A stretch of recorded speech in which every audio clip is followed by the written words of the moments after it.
네, 오늘 일기 먼저 읽어드리겠습니다. 폴란드를 위해 기도하는 동안 나는 이런 말씀을 들었다.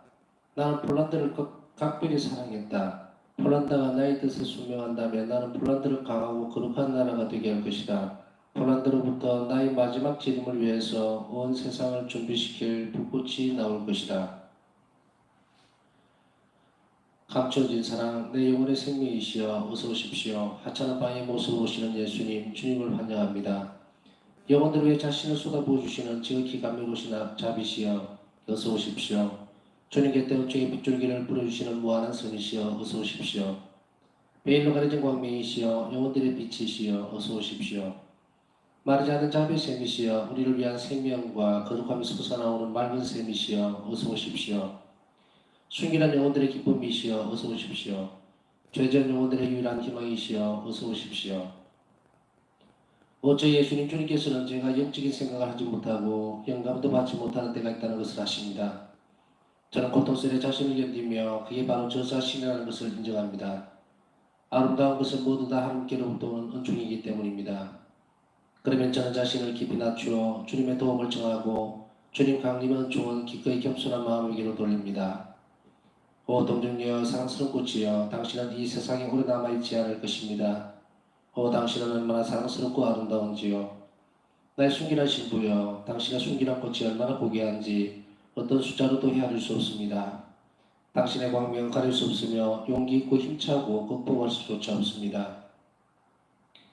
동정녀의 마음 앞에서는 한낮의 햇빛도 흐려지고 어두워집니다. 나는 동정보다도 더 위대한 것을 보지 못하니 그것은 하나님의 마음에서 꺾어온 꽃입니다. 오 말없는 동정녀여 향기로운 장미여, 이 지상에는 많은 십자가들이 있지만 인간의 눈으로도 본 적이 없고 생각으로도 담지 못한 것이 하늘에서 동정녀를 기다리고 있습니다. 오 동정녀여 눈처럼 흰 백합이여 당신은 완전히 예수님만을 위해서 삽니다. 그리고 당신 마음에 순결한 성장 안에 하늘만을 위한 즐거운 거처가 있습니다. 오 동정녀여 아무도 당신의 노래를 부를 수가 없습니다. 당신의 노래에는 하나님께 대한 사랑이 숨어 있습니다. 하나님께 불러드리는 동정녀들의 노래는 하늘의 천사들도 이해하지 못합니다. 오 동정녀여 당신 나그네 꽃 앞에서는 이 세상의 모든 빛이 흐려져 버리고 비록 이 세상이 당신을 다 헤아리지는 못하지만 그래도 당신 앞에 겸손하게 머리를 조아립니다. 비록 동정녀의 길이 가시밭길이고 그의 삶은 수많은 십자가로 가득 차 있지만 누가 그만큼 용감할 수 있겠습니까? 아무도 그를 꺾지 못하고 아무도 그를 이길 수는 없습니다. 오 동정녀여 지상의 천사여 당신의 위대하심은 온 교회에 알려져 있습니다. 당신은 감실 앞에서 파수를 보며 세라핌처럼 온통 사랑으로 변하십니다. 한 번은 일광치료 중에 어떤 사람이 고해의 비밀을 의심하면서 고해 성사에 대한 심한 유혹을 느끼고 있는 것을 알게 되었다. 나는 그 영혼의 상태를 알고 있었지만 내가 먼저 이야기를 꺼내지는 않았다. 그러나 우리가 단둘이 있게 되었을 때 그는 내게 자신의 마음을 열고 모든 것을 이야기했다. 잠시 동안 함께 이야기를 나눈 후 그는 내게 말했다. 이제 마음이 편합니다. 제 영혼은 많은 빛을 받았습니다. 오늘 주님께서 더 순종하는 이야기를 조금만 해야 한다고 알려주셨다. 하나님의 특별한 은총이 대화를 하는 동안에 나를 지켜주셨다. 그렇지 않았더라면 그 대화는 하나님의 영광을 위한 것이 되지 못했을 것이다. 주님께서 내게 말씀하셨다. 여러 개 자주 들어가 보아라. 그곳에서는 너를 필요로 하고 있다. 오저 예수님 주님께서 제게 하시는 이 말씀의 뜻을 이해합니다. 그렇지만 먼저 제가 주님 자비의 보고 속으로 들어가게 해주십시오. 내 따라 나는 회개하는 영혼들을 위한 자비 그 자체라는 것을 기록하여라. 영혼이 아무리 비천하다고 해도 나의 분노를 일으키지는 않는다. 오히려 내 마음은 그를 위한 크나큰 자비심으로 움직인다. 오저 예수님 제가 고통에 따라 마실 때 얼굴을 찡그리지 않도록 고통을 견딜 수 있는 힘을 주십시오. 제가 바치는 희생이 주님께 기쁨이 될 수 있도록 주님 친히 저를 도와주십시오. 비록 열의 또한 계속될지라도 그 희생이 자기애로 드러펴지지 않게 해주십시오. 그리고 제 재앙의 순수함이 주님께 즐거움과 신선함 그리고 생명력을 드려주게 해주십시오. 주님의 그러한 뜻을 수행하기 위한 끊임없는 도전과 항구한 노력은 곧 저희 삶입니다. 그러나 제 안에 있는 모든 것들, 저희 비천함도 저희 힘도 오 주님께 참 믿으게 하소서. 천사들을 창조하신 하나님의 무한한 선하심 하나님 주님은 주님 자신 안에 완전한 행복이시며 그 행복을 위해 어떤 피조물도 필요치 않으십니다. 주님 자신의 행복의 완성이시기 때문입니다. 그렇지만 세 분 안에 하나이신 하나님, 주님은 깊이를 알 수 없는 자비로 피조물들을 창조하시고 그들에게 주님의 영원한 행복과 주님이 사시는 영원한 내적인 삶에 참여할 수 있게 해주십니다. 깊이를 알 수 없는 주님의 자비로 천사들을 창조하시고 그들을 주님의 사랑 속으로 그리고 주님과의 거룩한 친교 속으로 받아들이셨습니다. 주님과 그들에게 영원히 사랑할 수 있는 능력을 주셨습니다. 오 주님께서 그들에게 아름다움과 사랑의 광채로 그렇게 너그럽게 베푸셨지만 주님의 완전하심은 조금 더 줄어들지 않았고 그들의 사랑과 아름다움이 주님께 무대어드린 것도 하나도 없습니다. 오 하나님 주님은 주님만의 모든 것이기 때문입니다. 만약 주님께서 그들에게 주님의 행복에 참여하고 존재하고 주님을 사랑하도록 허락하신다면 그것은 단지 주님의 기쁘신 자비 때문입니다. 이것이 바로 주님의 깊이를 알 수 없는 선하심입니다. 그 때문에 천사들은 주님의 어미하신 발 앞에 엎드려 주님을 끊임없이 찬양하고 영원한 찬미의 노래를 부릅니다. 거룩하시도다 거룩하시도다 거룩하시도다. 삼위일체 안에 계신 유일하고 자비로우신 하나님 자비 받으소서. 청량할 길이 없고 무한하시며 헤아릴 수 없는 분이시여 주님 안에 깊이 빠져들면서도 그들의 정신은 주님을 이해하지 못합니다. 그래서 그들은 영혼들을 끝없이 반복합니다. 거룩하시도다. 오 주님 자비로우신 우리 창조주시여 영광 받으소서. 전능하시며 영면으로 가득하시고 헤아릴 수 없는 분이시여 주님을 사랑하는 것이 우리 존재의 사명입니다. 우리가 영혼토록 부르는 노래 거룩하시도다. 자비로우신 하나님 영원하신 사랑이시여 참여 받으소서. 주님께서는 사파여 빛창공 하늘보다 높은 곳에 계시며 순수한 영들의 무리가 그렇게 주님을 찬미하니 그들은 영원한 노래 세 배로 거룩하시도다. 얼굴을 마주하고 주님을 바라보며 오 하나님 저는 주님께서 그들의 앞서 다른 피조물들을 창조하실 수 있었음을 압니다. 그렇기 때문에 아주 겸손하게 주님 앞에 자신들을 낮춥니다. 이 언총은 오로지 주님의 자비에서 나온 것임을 잘 알기 때문입니다. 가장 아름다운 영들 중의 하나가 주님의 자비를 인정하지 않고 자신의 교만으로 눈이 어두워져서 다른 이들을 물고 다니더니 겉으로 아름다운 천사가 사탄이 되고 한순간에 천국의 높은 곳으로부터 지옥으로 굴러떨어졌습니다. 그러자 충성스러운 영들은 소리쳤습니다. 하늘 자비는 영광 받으소서. 그리고 그들은 불길의 시련도 이겨냈습니다. 자신을 낮추신 예수님 그리스도님께 영광, 그분의 어머니 겸손하고 순결하신 동정님께 영광. 이 전쟁을 치른 후 순결한 영들은 거룩한 신성의 바다에 잠겨들어 그분 자비의 기쁘심을 관상하고 찬양하면서 세 분이신 삼위일체이시며 하나이신 하나님을 배우며 그분의 자비와 풍성한 빛 속으로 흠뻑 빠져든다. 네, 오늘은 여기까지 읽겠습니다.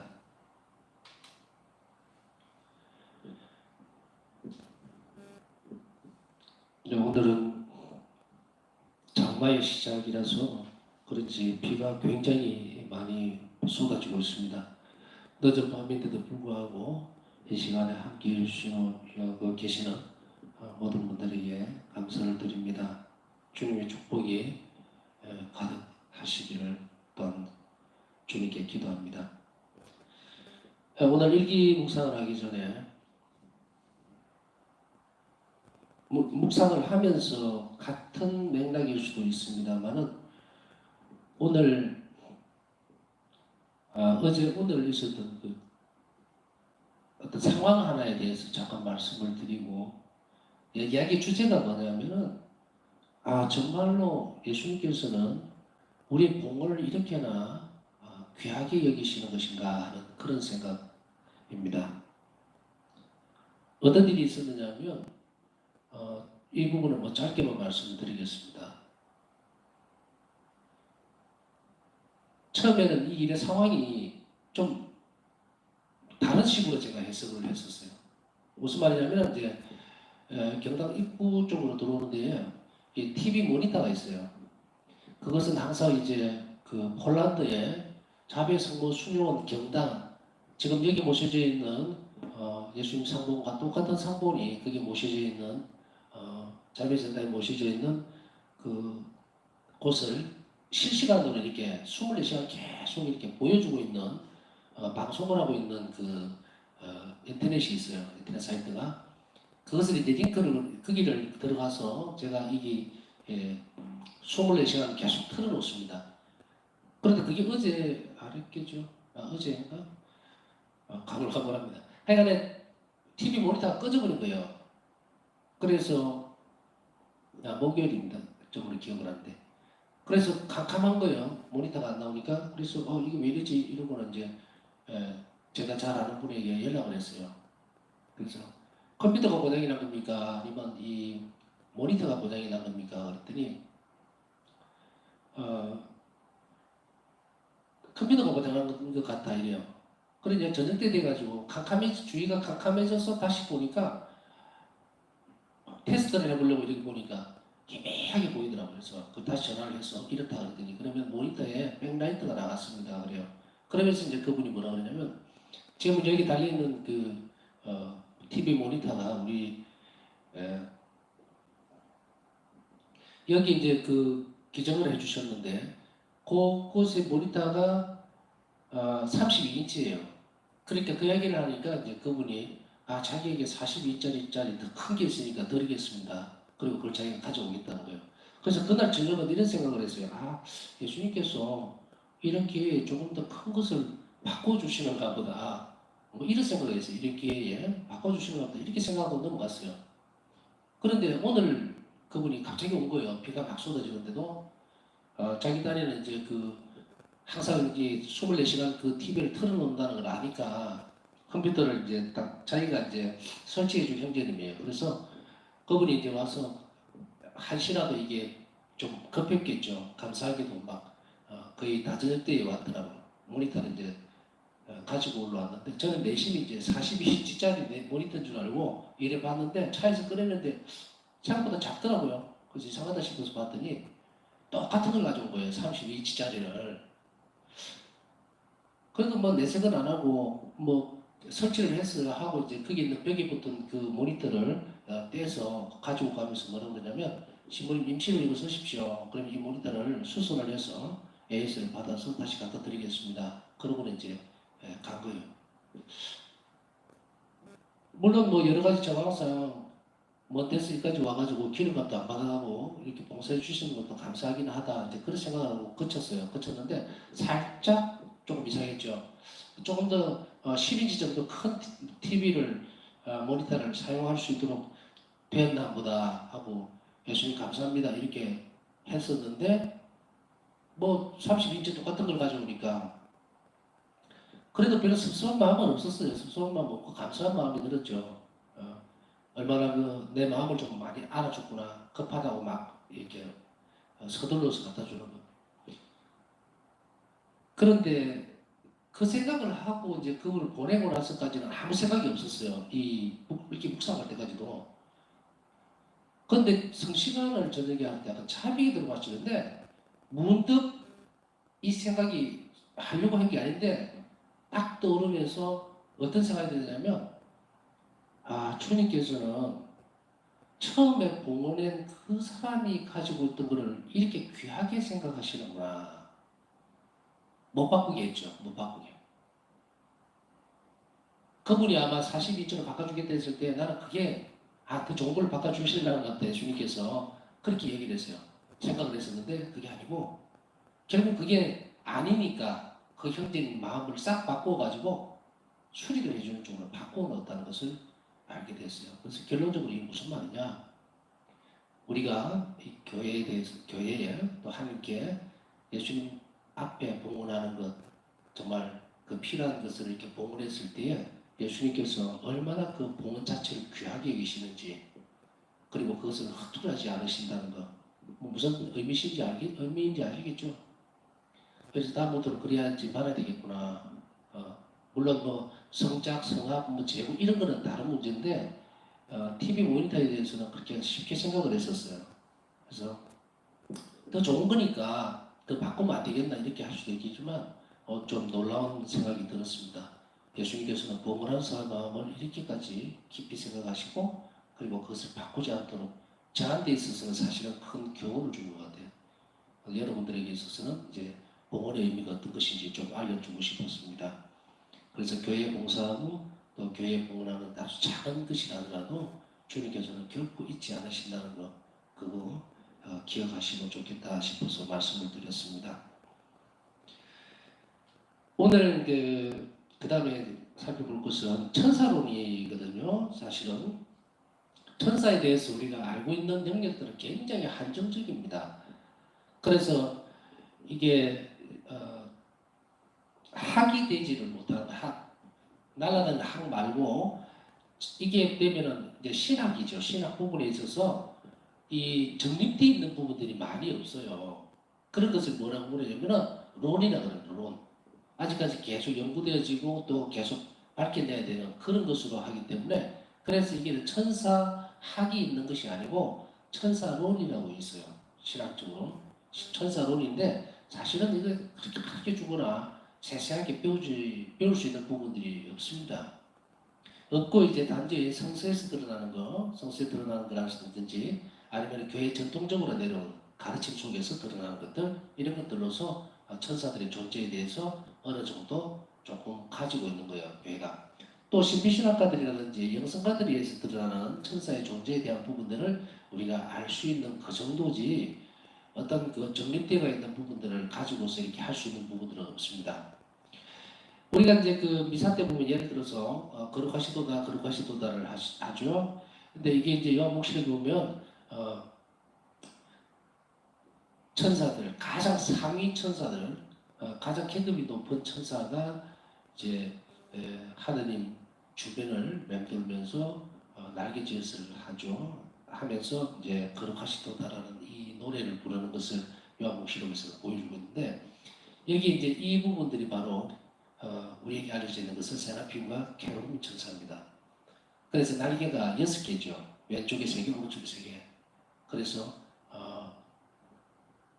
우리가 여기에 있는 그 부분들 다시 얘기하면 날개 두 날개로는 눈을 가리고 얼굴을 가리고 하나님이 너무나 엄위하시고 그리고 실적인 초월성 때문에 하나님의 전지전능하시기 때문에 감히 쳐다보지 못하고 이 천사들은 날개 2개로 얼굴을 가리고 2개로는 날아다니면 됐어야 되죠. 또 2개로는 온몸을 감싸고 그렇게 거룩하시도다 거룩하시도다 거룩하시도다 하고 정말 매 순간 그렇게 하나님 현존 앞에서 노래를 부르는 거룩한 천사들 세르핀과 케라빔이죠. 그 다음에 대천사 우리는 알고 있죠. 미카엘, 라파엘, 가브리엘 대천사고 그리고 여중에서 이제 이 천사들에 대해서 우리가 알고 있는 수호천사도 있죠. 우리 수호천사는 이제 수호천사는 사실은 한 생명이 세례를 받을 때에 바로 수호천사가 말 그대로 수호를 하는 거죠. 보호를 해주는 천사가 따라붙게 되는데 이게 얼마나 큰 하나님의 자비입니까?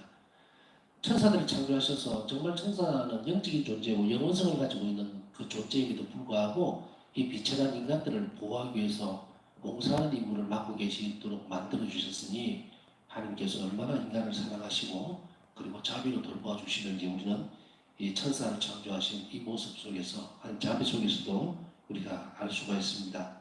그것은 단지 깊은 하나님의 자비 때문이죠. 또한 천사론에 대해서 얘기를 할 때 우리는 벨제불이라고 얘기하는 사탄의 우두머리가 어떻게 생긴 것인가 아주 중요한 대목들이 신학적으로는 있습니다. 하나님께서는 사탄을 창조하신 적이 없어요. 이 말은 역으로 이야기하면 하나님의 선성 때문에 이 세상에 악을 창조하신 것이 아닙니다. 인간의 죄 때문에 벌어진 일이에요.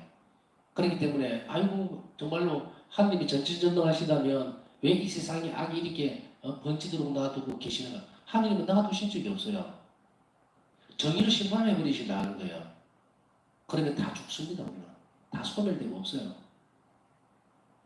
그러니까 우리가 어떻게 악이 이렇게 막 설치되고 하는 그 부분들을 보면서 불평불만을 가지는 게 맞는 것인가? 그 악의 근본 원인은 바로 죄입니다. 죄의 우두머리가 누굽니까? 이게 사탄이에요. 사탄이 대천사였죠. 대천사였지만 하나님의 자비를 배신했다는 거예요. 하나님 자비를 인정하지 않았다. 그것이 여기에서 여러분들이 기억해야 될 대목입니다. 주님의 자비를 인정하지 않고 자신의 교만으로 눈이 어두워져서 다른 이들을 몰고 다니더니 그토록 아름다운 천사가 사탄이 되고 지옥으로 굴러떨어졌습니다. 아주 중요한 부분들이 나오죠. 사탄이 어떻게 되었는지. 그래서 이 마귀는 바로 하나님께서 창조하신 것이 아니고 천사를 창조했죠. 그러니까 선입니다 전부 다. 그런데 이 또한 주님의 자비를 인정하지 않고 그리고 교만 때문에 죄를 짓게 됩니다. 그래서 지옥으로 떨어지게 되죠. 사탄의 우두머리인 이 마귀들은 모든 것들을 사람들을 장악해 가면서 하느님은 자비롭지 못하다는 것을 계속적으로 유혹합니다. 그리고 겁박하기도 하고 그리고 우리를 해롭게 만듭니다. 이 사탄을 닮아 있는 부분들이 바로 죄의 결과물들이에요. 이것은 바로 마귀가 만들어내는 그런 죄의 형태들이나 혹은 또 동질성을 지니는 것. 사람이 주님의 자비를 믿지 않으면 바로 똑같은 죄를 저질러 버립니다. 그러니까 마귀가 지하고 똑같은 게 있으니까 데리고 가는 거예요. 우리가 하나님 자비를 찬미하고 늘 하나님 자비에 대해서 생각하고 묵상하고 실천하고 이랬으니 누굴 닮습니까? 예수님을 닮는 거예요. 하나님을 닮기 때문에 우리 영혼은 어디로 갑니까? 빛으로 가죠. 빛으로. 하나님 자비 쪽으로 이끌려가는 거예요. 그러나 여기에서 자비가 멈춰버리면 하나님께 자비를 청하지 않으면 우리는 어디로 간다? 어둠으로 가버리는 거예요. 하나님 자비를 청하지 못해서 불행한 사람들에게 대해서는 어떤 동정심도 가질 이유가 없어요. 그것은 하나님 자비가 부족해서가 아니라 스스로 선택을 해버리기 때문에 어떤 누구도 잡아내지를 못합니다. 그러나 이보다 더 큰 하나님 자비는 우리 기도와 희생으로 인해서 그렇게 악의 유혹에 끌려가는 사람들을 붙들어내고 빼앗아 올 수가 있어요. 그게 어디에 들어갑니까? 하나님의 자비 못한 기도에 드러나죠. 끊임없이 하나님께 청하고 그들을 위해서 변호해 주도록 하나님께 기도하는 것. 그게 뭐예요? 오세시 기도. 죄인들의 회개를 위해서, 냉담자들을 위해서. 그렇게 함으로 인해서 마귀가 끌고 가고 있는 영혼들을 끄집어내갖고 데리고 옵니다. 그런데 이렇게 최전선에서 싸우려고 하는 하나님 자비를 실천하고 옷의 시기도 잘 지키고 그 다음에 성실할 때 하나님 자비를 청하고 이렇게 하는 사람들에게는 일단 어려움들은 따라옵니다. 왜? 마귀가 시기를 할 수밖에 없어요. 바울사 성에도 괴롭혔잖아요. 그러나 그렇다 하더라도 우리 삶을 불행하게는 절대로 만들지 못한다. 왜? 우리는 하나님의 사람이기 때문에. 하나님의 자비를 가운데에 들어가 있는 사람이 될 수밖에 없어요. 그렇기 때문에 약간 위협적인 느낌은 하고 어려움이 있기는 하지만 결코 마귀가 우리를 잘못되게 건드릴 수는 없어요. 자, 우리는 천사들에 대한 부분들을 천사들의 창조에 대한 부분을 다 다룰 수는 없으니까 여기까지만 하고 그래도 우리는 이런 부분들이 악이 어디서 왔는지 유혹은 어디서 시작됐는지 우리 죄 때문에 우리가 불행해질 수도 있고 다른 사람을 불행할 수도 하게도 만들 수 있기 때문에 그것에서부터 다시 회복하는 것은 뭡니까? 회개죠.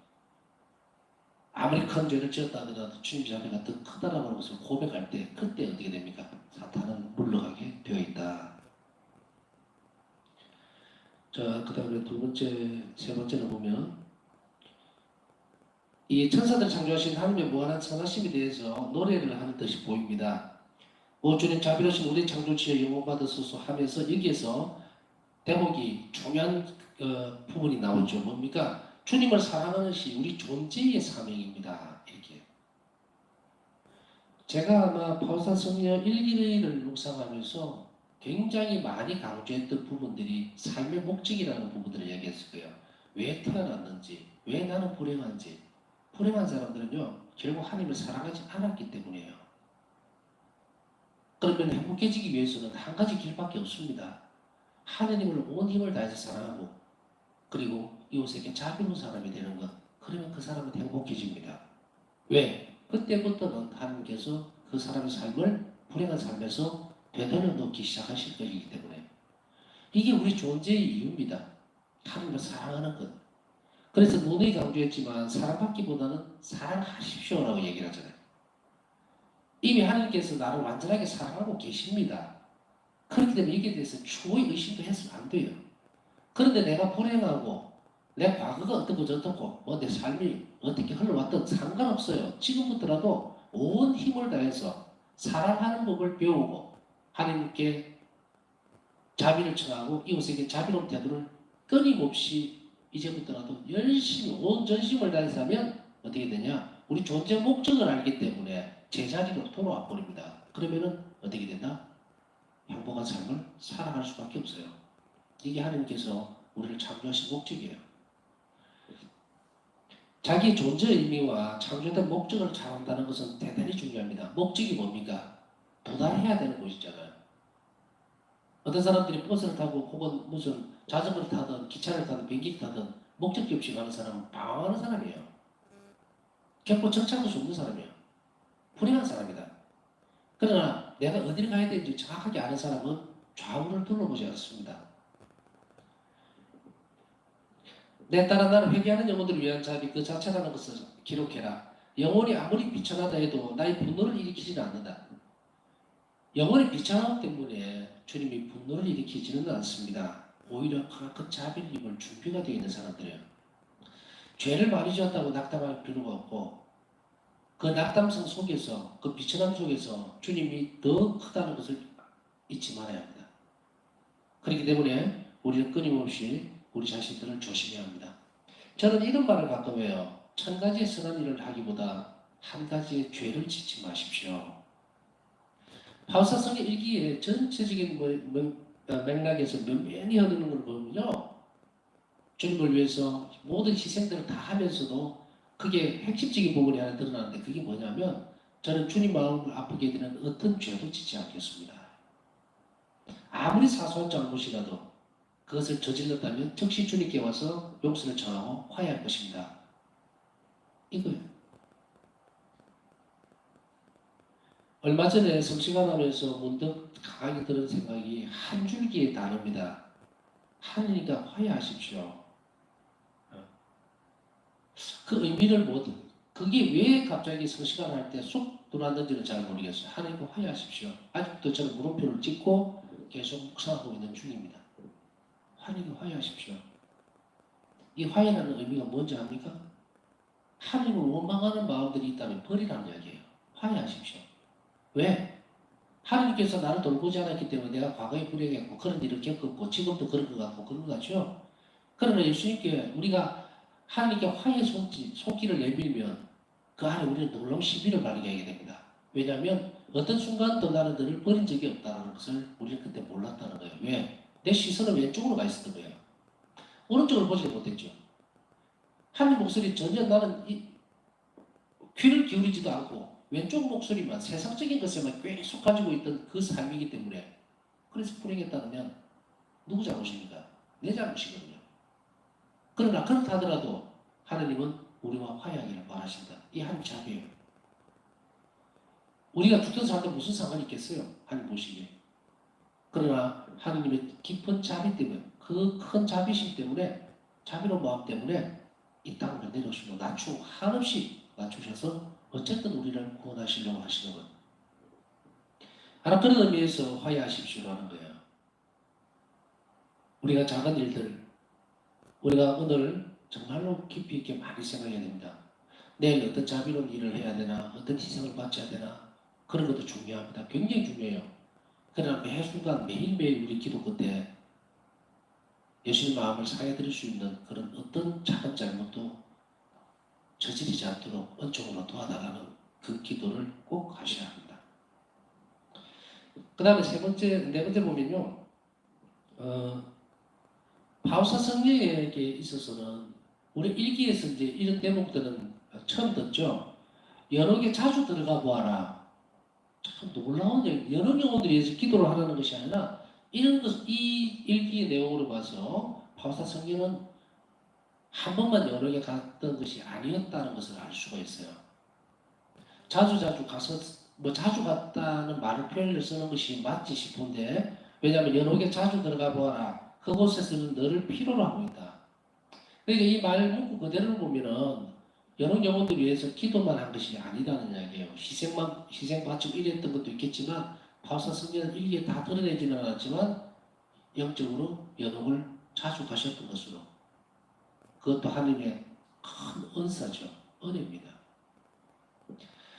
가장 처음에 연옥을 방문했을 때는 너무도 놀랍고 힘이 들었겠지만 그러나 성령의 도움으로 수천사의 도움이죠. 인도해주는 천사의 도움으로 어떤 피해라든지 공포심을 느낄 수 있죠. 그러나 그것 때문에 막 두려움을 쌓여서 막 도망가고 싶고 그렇지는 않았을 것입니다. 그 실상을 정확하게 알았던 분이에요. 그렇기 때문에 바울사 성경은 이 대목으로 봐서는 연옥을 자주 가셨다는 것을 우리는 쉽사리 알 수 있습니다. 또한 동시에 이 일로 인해서 우리가 알 수 있는 것은 성모님께서 자주 연옥을 방문하신다는 걸 위로해 주기 위해서 그래서 우리는 성모님 도움을 많이 받을 필요가 있습니다. 또 바우사 성리를 통해서 우리가 무작정 현역 영혼들을 위해서 기도 열심히 해야지, 자비 행위를 해야지, 또 시행을 바쳐야지, 그렇게 하면 표면적인 이유밖에 어떻게 보면 안 될 수 있어요. 공로가 적다는 것은 아닙니다. 그러나 온 정성을 다해서 하기 위해서는 우리가 연옥에서 영혼들이 겪을 수 있는 그것을, 그 고통을 주님께서 나에게 느끼도록 해준다면 우리는 온 정신을 다해서 그들을 기억하고 더 깊이 있게 하나님께 청을 할 수가 있어요. 그렇기 때문에 우리는 이런 은총도 함께 파우스트 선생에게 오늘은 특별히 청해볼 필요가 있습니다. 남을 불쌍히 여긴다는 것은 그 처지를 충분히 아는 것이기 때문에 이런 뭐 신기한 경험을 지금 하기 위해서 청하라는 것은 아니다는 거 여러분 다 아시겠죠. 그래서 주님께서 주님의 사업에서 가장 큰 부분을 차지하는 것, 그 연옥 영혼들에 대한 구원 사업이에요. 그러니까 이 또한 우리가 잘 알아듣고 또 받아들일 수 있도록 이 은총을 오늘은 청했으면 좋겠습니다. 나머지 개인적으로 묵상되는 부분들 함께하면서 또 필요한 은총 청하는 시간 갖도록 하겠습니다.